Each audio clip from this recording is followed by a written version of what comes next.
Hello everyone, अस्सलाम वालेकुम and welcome back to my channel. कैसे हैं आप सब? आई होप आप सब ठीक होंगे और अपने प्यारों के साथ बहुत ही खुश होंगे। अल्लाह के करम से और आप सब की दुआओं से अल्हम्दुलिल्लाह हम सब भी बिल्कुल ठीक हैं। तो आज की इस वीडियो में भी मैं इंशाल्लाह आपके साथ बहुत ही इम्पॉर्टेंट इन्फॉर्मेशन शेयर करने वाली हूँ। अब तक मैंने आपको अपनी वीडियोस के थ्रू एक्सप्लेन किया है कि कनाडा आने के कौन कौन से तरीके हो सकते हैं, और उसके बाद मैंने आपको ये भी एक्सप्लेन किया कि स्टूडेंट वीज़े के ऊपर आप किस तरीके से कनाडा आ सकते हो, और अपनी वीडियो के थ्रू आपको एक्सप्लेन करने की कोशिश की है कि स्टूडेंट वीज़े को अप्लाई करने का तरीका क्या है। तो आज की इस वीडियो में मैं उसी तरीके से आपके साथ एक्सप्लेन करूँगी कि वर्क परमिट की बेस पर आप किस तरीके से कनाडा आ सकते हैं, वर्क परमिट का वीज़ा कैसे हासिल करते हैं, स्टेप बाय स्टेप पूरा डिटेल के साथ बताऊंगी मैं आपको। आई रियली होप कि आपको मेरी ये सारी वीडियोस इन्फॉर्मेटिव और अच्छी लग रही होंगी। आपको इन वीडियोस को कम्प्लीटली वॉच करना है ताकि आपको कंप्लीट गाइड मिल सके, और आपको इस वीडियो को लाइक करना है, शेयर करना है, जितना हो सके उसको शेयर कीजिए, और चैनल को सब्सक्राइब अगर नहीं किया है तो सब्सक्राइब कर लीजिए। वैसे तो आप में से काफ़ी लोग जो है वो इस बात को जानते होंगे कि वर्क परमिट कहते किसको हैं, लेकिन अगर कोई है जिसको नहीं पता है कि वर्क परमिट क्या है तो मैं पहले ये एक्सप्लेन कर देती हूँ कि वर्क परमिट क्या होता है। तो वर्क परमिट एक लीगल डॉक्यूमेंट होता है जो इमिग्रेशन सर्विसेज की तरफ से इशू किया जाता है, और इसकी बिना पर जो फ़ॉरेन लोग होते हैं, यानी कि जो लोग कनाडा से बाहर रहते हैं और वो इस बात की ख्वाहिश करते कि वो कनाडा में आकर रहें और काम करें, तो उनको इस बात की इजाज़त इस पेपर के थ्रू मिलती है कि वो लोग कनाडा में आकर लीगल तरीके से काम कर सकते हैं। इस लीगल डॉक्यूमेंट यानी कि वर्क परमिट की दो टाइप्स होती हैं। Number 1 employer specific work permit, और नंबर 2 है ओपन वर्क परमिट।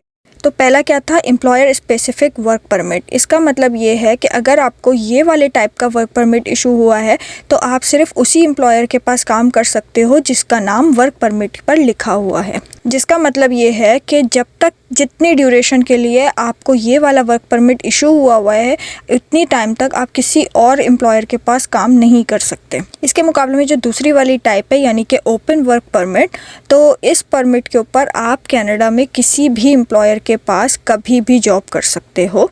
अब बारी आती है एलिजिबिलिटी, कंडीशंस और रिक्वायरमेंट की। वर्क परमिट लेने के लिए आपको कुछ बेसिक कंडीशंस पूरी करनी होती है, जो कि ऑब्वियसली किसी डॉक्यूमेंट की सूरत में ही होता है जो आपको उस वक्त बताना होता है जब आप एप्लीकेशन फाइल कर रहे होते हो। सबसे पहला पॉइंट तो ये है कि आपके पास जॉब ऑफर होनी चाहिए किसी भी कैनेडियन एम्प्लॉयर की, अगर आप एम्प्लॉयर स्पेसिफिक वर्क परमिट के लिए अप्लाई कर रहे हो तो। दूसरा पॉइंट ये है कि आपको ये साबित करना होता है कि जब आपका परमिट एक्सपायर हो जाएगा तो आप कनाडा छोड़ देंगे, यानी कि आप सिर्फ उस वक्त तक कनाडा में ही जॉब करना चाहते हैं जब जितने टाइम के लिए आपको परमिट इशू हुआ है। तीसरा पॉइंट ये है कि आपको ये साबित करना होता है कि आप इतने फाइनेंशियली स्टेबल हैं कि कनाडा में रहकर आप अपने खर्चे और रहन सहन का इंतज़ाम खुद कर सकते हैं। ये ऐसे हो सकता है कि आप अपनी बैंक स्टेटमेंट दिखाते हो कि आपके पास इनफ फंड्स हों, अकाउंट में इतने पैसे होने चाहिए, जो कि उनको पता हो कि जितने टाइम का ड्यूरेशन का आपको वो परमिट दे रहे हैं उतने टाइम के लिए आपके पास इतने फंड्स हैं कि आप कनाडा में खर्चे पूरे कर लो अपने।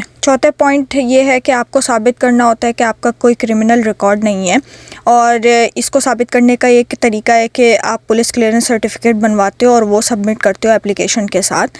और ये तो इतना इंपॉर्टेंट डॉक्यूमेंट है ये कि आप किसी भी टाइप का वीज़ा अप्लाई कर रहे होगे ना, तो ये डॉक्यूमेंट तो लाजमी चाहिए, और ये डॉक्यूमेंट बहुत ईजीली बन जाता है आपके किसी भी करीबी पुलिस स्टेशन से या फिर साइबर क्राइम के ऑफिस से, कहीं से भी आप ये बनवा सकते हो। फिफ्थ पॉइंट है कि आपको आपका मेडिकल करवाना होता है जिससे ये साबित हो जाए कि आप कम्प्लीटली हेल्दी हैं और आपको कोई भी ऐसी बीमारी नहीं है जो कि आगे जाके कैनेडियंस को नुकसान करे या फिर उस पे इतना ख़र्चा हो कि वो कनाडा की गवर्नमेंट के ऊपर बर्डन बन जाए। और लास्ट में आपको इमिग्रेशन ऑफिसर को सेटिस्फाई करना होता है कि आप कनाडा आकर कनाडा के रूल्स एंड रेगुलेशंस को फॉलो करेंगे। तो अब आता है जिसकी वजह से आप ये वीडियो देख रहे हैं, यानी कि वर्क परमिट अप्लाई करने का तरीका। वर्क परमिट को अप्लाई करना आजकल बहुत आसान हो गया है, सब कुछ ऑनलाइन होता है। आपको बस इस वेबसाइट पर जाना होता है जो कि मैं यहाँ पर स्क्रीन पर दे दूँगी। यहाँ पर आपको अपना अकाउंट बनाना होता है और फिर एप्लीकेशन फॉर्म फिल करना होता है।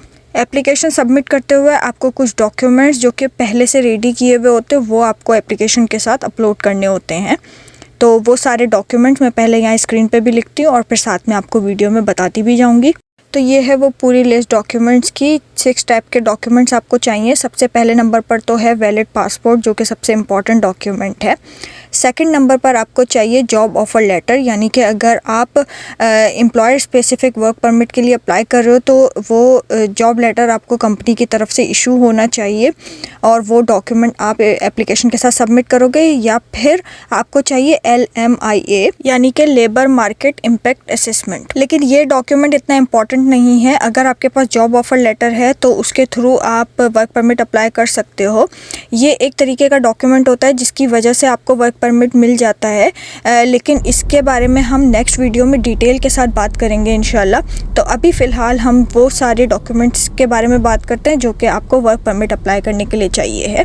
तो तीसरे नंबर पर जो डॉक्यूमेंट है वो है प्रूफ ऑफ फंड्स, यानी कि आपको अपनी बैंक स्टेटमेंट शो करनी होगी या फिर आपको पीछे से अपने प्रॉपर्टी डॉक्यूमेंट शो करने होंगे, जिसकी बिना पर आप ये साबित कर सको कि आप कनाडा में रहकर अपने ख़र्चे पूरे कर सकते हो। इसके बाद आपको अपना मेडिकल सर्टिफिकेट सबमिट करना होता है। 5वें नंबर पर आपको पुलिस क्लियरेंस सर्टिफिकेट बनवाना होता है और वो सबमिट करना होता है। और लास्ट में आपको कुछ एडिशनल डॉक्यूमेंट, ये उस सूरत में जब आपके साथ आपका पार्टनर जा रहा हो, यानी कि अगर वाइफ नहीं तो हस्बैंड जो भी वो जा रहे हो, या फिर आप किसी डिपेंडेंट को लेकर जा रहे हो जैसे कि बच्चे वगैरह। आप एप्लीकेशन सबमिट करने के बाद आपको वीज़े की फ़ीस पे करनी होती है जो कि अराउंड 155 कैनेडियन डॉलर है। और ये हर कैटेगरी के वीज़े की डिफरेंट फ़ीस होती है, तो कोई फ़िक्स्ड अमाउंट नहीं है। और अगर आप अपने डिपेंडेंट साथ लेकर जा रहे हो तो पर पर्सन के हिसाब से वीज़े की फ़ीस सबमिट होती है, तो हर बंदे की $155 के अराउंड।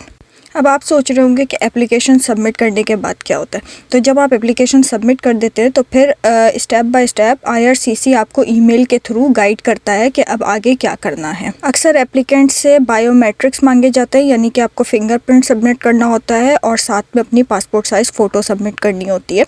तो ये चीज़ कैसे होती है, वो लोग ईमेल करते हैं आपको और उसके थ्रू फिर उसमें लिखा होता है कि आपको किस ऑफिस में जाकर अपने बायोमेट्रिक्स देने हैं। वहाँ पर आपको अपॉइंटमेंट बुक करनी पड़ती है और उसके बाद फिर वहाँ जाकर बायोमेट्रिक की फ़ीस भी पे करते हो और बायोमेट्रिक्स भी देते हो, जो कि 2 साल तक के लिए वैलिड होता है। और कुछ केसेस में तो इंटरव्यू भी लिए जाते हैं। प्रोसेसिंग टाइम हर कंट्री का डिफरेंट होता है। पाकिस्तान और इंडिया से अप्लाई करने वालों के लिए 2 हफ्ते से लेकर कुछ महीने भी लग जाते हैं। और अगर आप उन खुशकिस्मत लोगों में से हैं जिनकी एप्लीकेशन एक्सेप्ट हो चुकी है तो आपको डॉक्यूमेंट्स में पोर्ट ऑफ एंट्री, यानी कि लेटर ऑफ इंट्रोडक्शन मिलता है और ये आपको ईमेल के थ्रू भेजते हैं या फिर उस अकाउंट में भेजते हैं जो आपने एप्लीकेशन सबमिट करते हुए ऑनलाइन बनाया था। और ये डॉक्यूमेंट बहुत ज़्यादा इम्पॉर्टेंट होता है। ये जब आप अपने कंट्री से टेक ऑफ कर रहे होते हो तब भी ऑफिसर ये लेटर ज़रूर चेक करते हैं, और फिर जब आप कनाडा में लैंड होते हो तो इमिग्रेशन ऑफिसर को ये लेटर दिखाना होता है और फिर वहाँ से आपको एक्चुअल वर्क परमिट इशू किया जाता है, जिसकी बिना पर आप कनाडा में लीगली काम कर सकते हो। अभी इस वीडियो को एंड करने से पहले मैं आपको कुछ यूज़फुल टिप्स देना चाहती हूँ ताकि आप किसी भी तरीके के फ्रॉड में या फिर किसी भी परेशानी में ना फंसें। तो इन टिप्स को हमेशा याद रखिएगा और अपने प्यारों के साथ भी ज़रूर शेयर कीजिएगा। हमेशा इंश्योर करें कि जॉब लेटर जो है वो जेन्युइन हो, उसमें कोई फ़ेक ना हो, और जो एम्प्लॉयर्स होते हैं वो भी आपके जेन्युइन हो, फेक ना हो, क्योंकि आजकल धोखा बहुत ज़्यादा हो गया है। और तीसरे नंबर पर आपके डॉक्यूमेंट्स कंप्लीट हों और अपडेटेड हों। कोई भी फेक डॉक्यूमेंट की वजह से आपकी फ़ाइल रिजेक्ट हो सकती है और नेक्स्ट टाइम भी कोई भी वीज़ा आप अप्लाई करोगे तो उसके लिए रिजेक्शन के चांसेस ज़्यादा बढ़ जाते हैं। और सबसे बड़ी बात, बहुत सारा पेशेंस रखें क्योंकि प्रोसेसिंग टाइम जो है वो लंबा हो सकता है, तो परेशान होने की कोई बात नहीं है। तो इस वीडियो में मैंने आपको पूरा प्रोसेस एक्सप्लेन किया है कनाडा का वर्क परमिट हासिल करने का। अगर आप भी कनाडा में काम करके अपना करियर बनाना चाहते हैं तो ये आपके लिए गोल्डन अपॉर्चुनिटी है। वीडियो पसंद आए तो लाइक, शेयर, सब्सक्राइब ज़रूर कीजिएगा ताकि आने वाली ऐसी इन्फॉर्मेटिव वीडियोस आप मिस ना करें। आपसे मुलाकात होगी नेक्स्ट वीडियो में। तब तक के लिए अपना ख्याल रखिए और हम सबको अपनी दुआ में याद रखिए। अल्लाह हाफिज़।